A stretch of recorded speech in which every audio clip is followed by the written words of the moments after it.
Það fátt yndislegra en að verða foreldri. En þegar von á litlu barni þá viljum við þetta ekki eyða ótæpilegum tíma í því að vera að velta fyrir okkur peningum.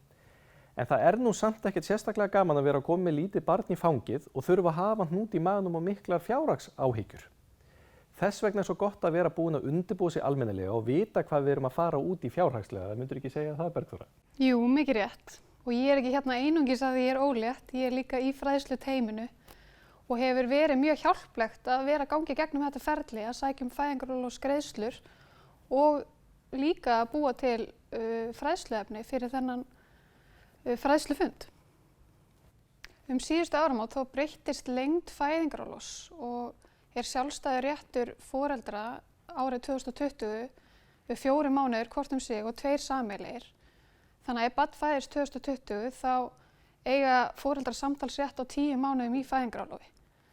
Á næsta ári mun fæðingarorlof lengjast enn frekar árið 2021 en þá verður réttur hvors foreldris sig 5 mánuðir og sameiginlegur réttur 2 mánuðir. Þannig að fæðingarorlofi verður alls 12 mánuðir. Réttur til þess að fá fæðingarorlofsgreiðslur miðast við að foreldri hafi verið á innlendum markaði 6 mánuðum fyrir fæðingardag barns og starfshlutfall sé að minnstakosti 25%. Hversu mikið þú færð úr fæðingarorlofssjóði gæti farið eftir hvenær barnið fæddist. Því árið 2018 til 2019 þá hækkuðu hámarksgreiðslurnar svolítið. En litlar breytingar hafa verið núna og aðalbreytingin lengd orlofsins eins og ég nefndi hérna áðan. Mæður þær verða að taka 2 vikur við fæðingu barns en annars frjálst hvernig afgangurinn tekin nema að rétturinn fyrnist við 2 ára aldur barns. Hér á myndinni þá sjáum við hvað fólk fær að hámarki og lágmarki. Hámarksgreiðslur úr sjóðnum 600.000 á mánuði fyrir skatt og lágmarksgreiðslur fyrir 50 til 100% starfshlutfall svona rúmlega 184.000 eins og við sjáum. En hafa verður í huga að þú fær alltaf einungis 80% af laununum þínum í fæðingarorlofsgreiðslur. Og útreikningurinn á tekjunum þínum nær yfir nokkuð langt tímabil. Það tímabil sem miðað við útreikning á tekjum hjá fæðingarorlofssjóði eru 12 mánuðir, 6 mánuðum fyrir fæðingarmánuð barns.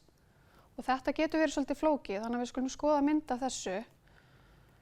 Tekjurnar sem miðast við rauða súlan og fæðingarorlofssjóður tekur meðaltekjur á þessum tíma. Við segjum sem svo að fæðingarmánuð barns sé í júlí, þá gráa súlan 6 mánuður fyrir fæðingarmánuðinn, sem sagt janúar til júní, en rauða súlan eru 12 mánuður fyrir þann tíma, sem janúar til desember árið 2019. Og það eru tekjurnar sem sjóðurinn miðar við. En vegna þess að þú færð alltaf einungis 80% af þínum launum í fæðingarorlof, þá verðurðu óumflýjanlega fyrir tekjutapi. Og við skulum skoða dæmi einstakling sem með 500.000 á mánuði í laun, þessa 12 mánuði sem ég talaði hér áðan. Þessi einstaklingur fengi alla jafna 350.000 í vasann, þar að segja eftir skatt á vinnumarkaðnum. En í orlofi þá fær hann 300.000 í vasann. Hann fær sem sagt 16% minna í vasann í orlofi heldur en á vinnumarkaðnum.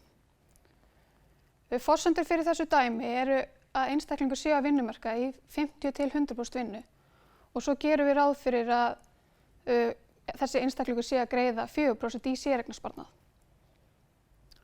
Ef þessi einstaklingur með hærri laun, segjum sem svo hann sé með 800.000 krónur á mánuði, þá fær hann í vasann 525.000 krónur á mánuði á vinnumarkaðnum. En þegar hann í orlofi þá fær hann í kringum 400.000 krónur. Þannig að hann fær 22% minna í vasann í fæðingarorlofi heldur en á vinnumarkaðnum. Og það sem við erum að horfa á hér það sem þú munt hafa í vasanum í fæðingarorlofinu. Því það skiptir rosalega miklu máli að þú vilt undirbúa þig vel og geta haft það gott í orlofinu. Hér sjáum við svo heildartekjumissin fyrir einstakling sem tekur orlof í 6 mánuði. Tökum sem dæmi aftur einstakling sem með 600.000 krónur á mánuði. Þá fær hann, ef hann tekur 6 mánaða orlof, 416.000 minna í vasann í fæðingarorlofi heldur en á vinnumarkaðnum. Hér sjáum við svo helstu upphæðir og getum nokkurn veginn séð á hvaða bili við erum, hvað tekjumissinn verður mikill ef við förum í orlof í 6 mánuði. En ásamt því að verða fyrir þessum mikla tekjumissi, þá greiðir Fæðingarorlofssjóður ekki mótframlag í séreignarsparnað eins og vinnuveitandinn gerir og þarf að gera. Þannig að séreignarsparnaðurinn lækkar líka á þessu tímabili. Þetta er auðvitað gróflega reiknuð dæmi, en segjum sem svo að einstaklingur fari í orlof 28 ára aldurinn og taki svo séreignarsparnaðinn sinn út við 67 ára aldur. Ef þessi einstaklingur fer í 6 mánaða orlof og er með 600.000 krónur á mánuði, þá mun hann eiga 387.000 krónur minna í séreign en ef hann hefði verið á vinnumarkaðnum. Þannig að ef við leggjum þetta saman, tekjumissin og minni séreign í framtíðinni, þá lítur þetta nokkurn veginn svona út. Þetta er gróflega áætlaður heildarkostnaður að fara í fæðingarorlof í 6 mánuði. Og við erum alls ekki að segja að þetta kostar að eignast barn, heldur erum við bara að segja að það er gott að vita þessu fyrirfram til að geta undirbúið sig. Þannig að ef við sjáum dæmið hér, höldum áfram með dæmið með 600.000 krónur á mánuði, þá gæti tekjumissin verið alltaf 800.000 krónur, bæði í tekjumissi og séreignarsparnað. Ef þú ert í námi eða í minni vinnu en 25%, þá áttu rétt á svokölluðum fæðingarstyrk. Það skilda sömu reglur fæðingarstyrk og fæðingarorlofsgreiðslur. Það er að segja, réttur foreldris er 4 mánuði hvert sig og 2 sameiginlegir.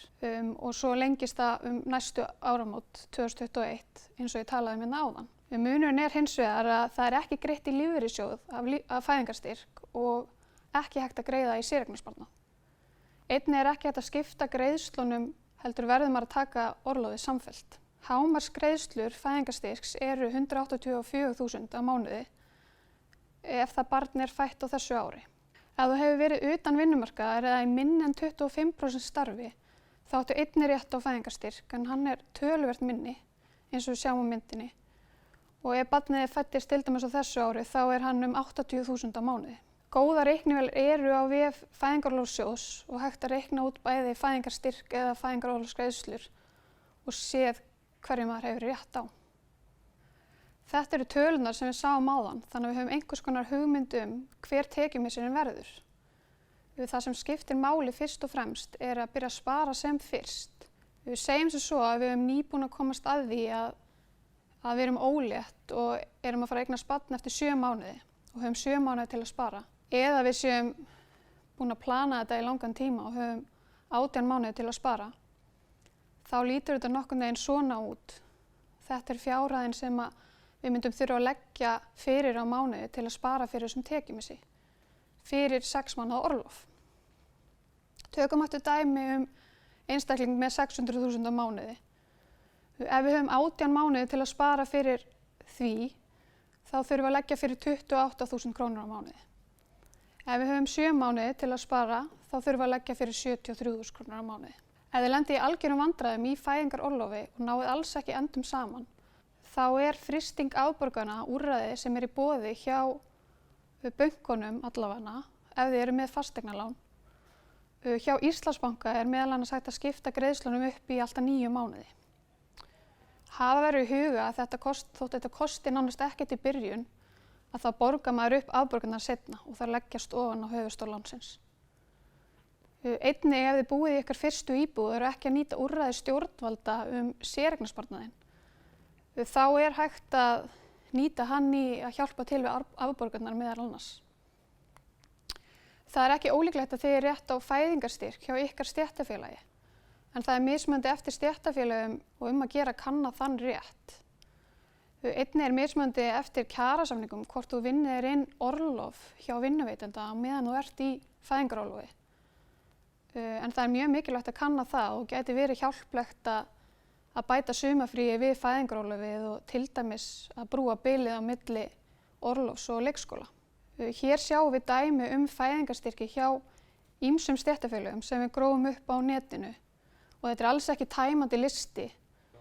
En eins og sést, þá eru fjárhæðirnar á styrkjunum mjög mismunandi eftir stéttarfélagi og að gera að skoða þetta og kanna sinn rétt hjá stéttarfélaginu. Bergþóra nefndi hér áðan það tekjutap sem við getum orðið fyrir þegar við förum í fæðingarorlof vegna þess að tekjurnar okkar verið lægri en launin þegar við erum á vinnumarkaði.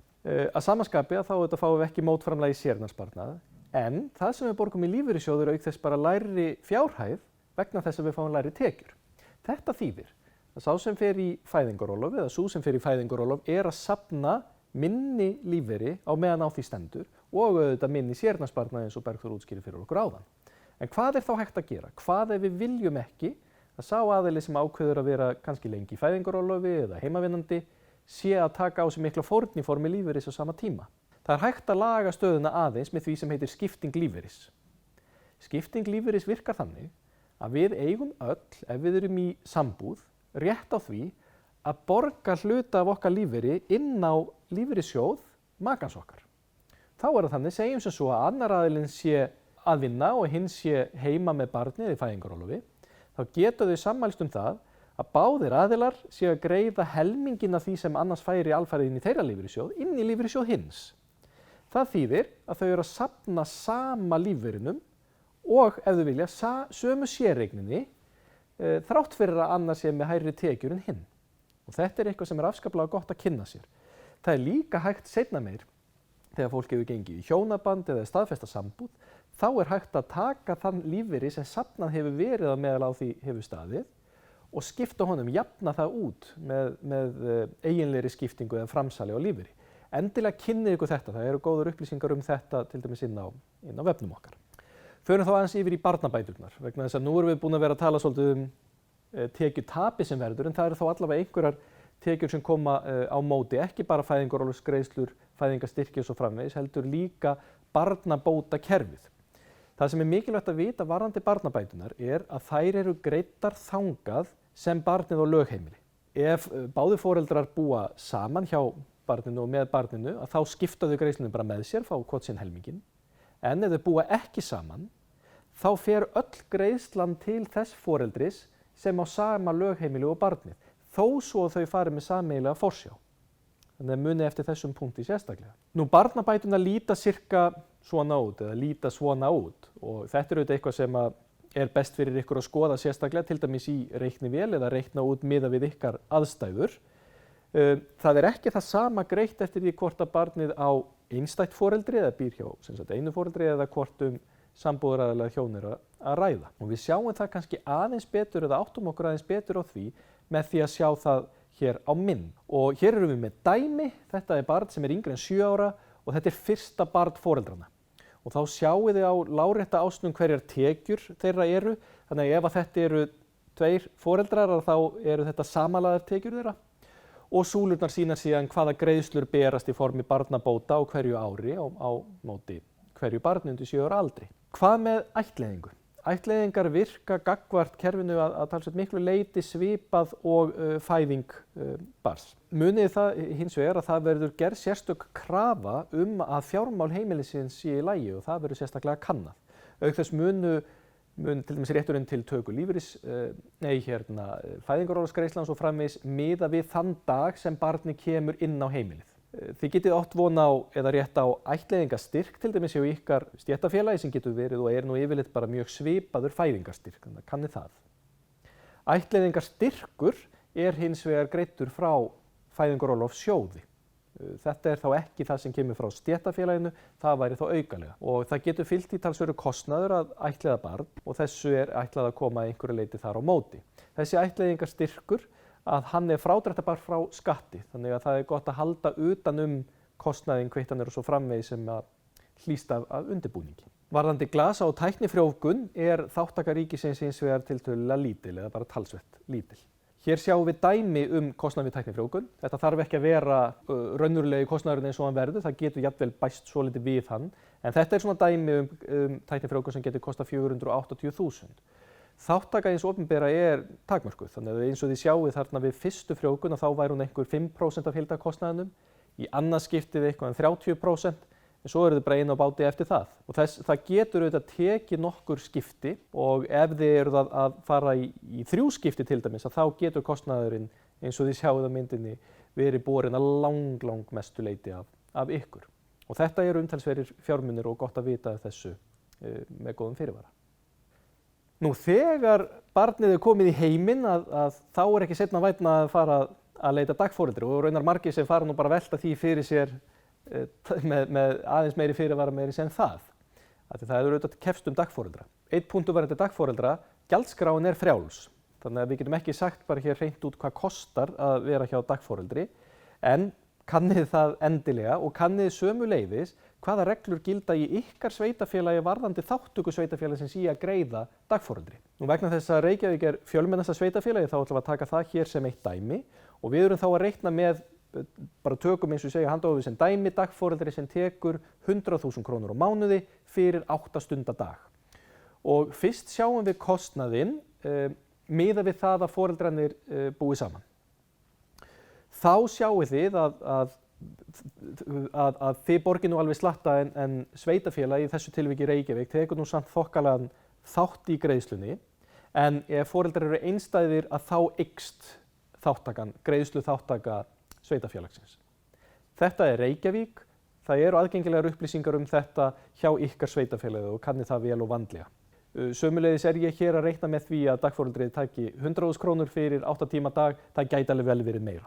Á einhverjum tímapunkti þegar að barnið er farið að eignast hugsanlega einhverja vini og hugsanlega babla einhver nokkur orð og þá er bara strax tekið við skólakerfið, leikskólinn hugsanlega. Og hvernig lítur það nú allt saman út?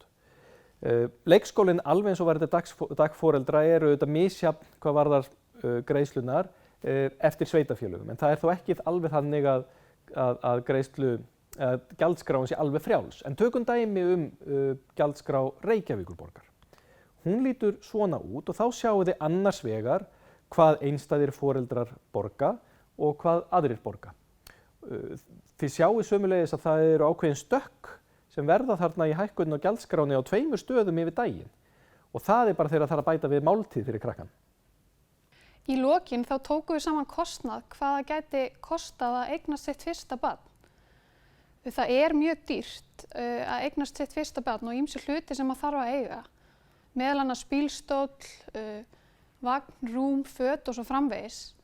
Svo eru aðrir hluti sem eru kannski ekki eins nauðsynlegir en gæti hjálpa foreldrunum á einhvern hátt. Við tókum saman þessi 3 dæmi þar sem við reiknuðum svona gróflega hvað það gæti kostað að eignast barn. Þetta eru dæmi ef allt nýtt er keypt, nýtt og notað keypt í bland eða margt fengið í láni og jafnvel þegar til á heimilinu. Það er frekar auðvelt ef flest nýtt er keypt að kostnaðurinn fari upp í hátt í 1 milljón. Ef farið er millivegin þá reiknuðum við út að 500.000 væri svona líklegur kostnaður. En það er líka hægt að sleppa með kostnaði kringum 300.000 ef að mikið er fengið í láni og margt keypt notað. Vonandi gagnast þessar upplýsingar ykkur og gangi ykkur vel.